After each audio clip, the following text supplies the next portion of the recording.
the easiest and tastiest butternut soup.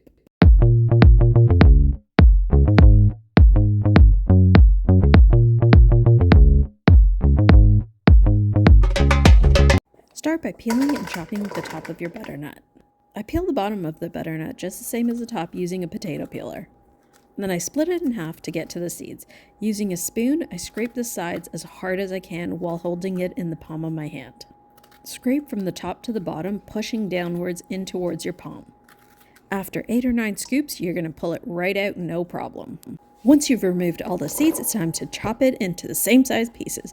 Let's season it with a little bit of olive oil or avocado oil or neutral oil, some salt and pepper.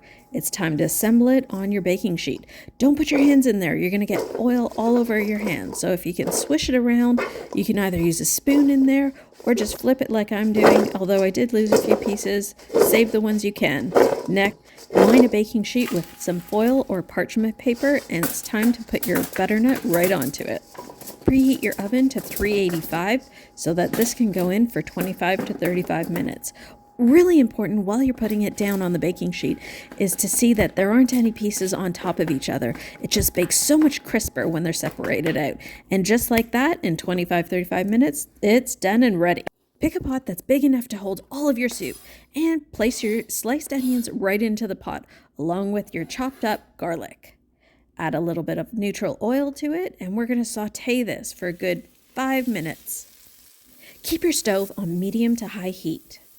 At this point, 5 minutes later, it'll start to cook. Add your salt and your pepper, and this is what it should look like. Now it's time to add that butternut that's already been baked. Don't worry about the darkened bits. That's going to give it so much flavor.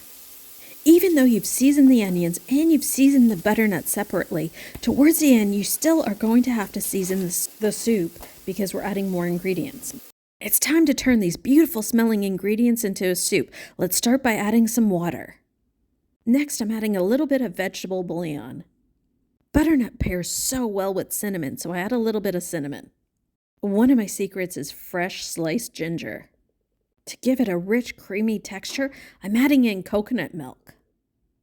You can certainly add powdered milk instead or heavy cream at this point. I find the easiest way to blend soups is to use a hand blender, but the alternative is to put it into a countertop blender and blend away until you have the consistency that you want, and then add water if you need to thin it out just a little bit. However, really important, once you've added the water, you still want to combine and mix it really well and continue to cook this mixture. One of the reasons for mixing it and continuing to cook it is to ensure that it doesn't separate later on. Now that you've added all of your liquid, it's time to taste for seasoning. This part is completely optional, but I add in a little bit of cream just for a little richness. If you like a little bit of heat, add in some chili flakes right about now to kick it up a notch, and your soup is pretty much done. I garnish this with some hemp seed, some dill in the middle, a few chili flakes, and sometimes I even add pumpkin seeds. Subscribe for more great recipes.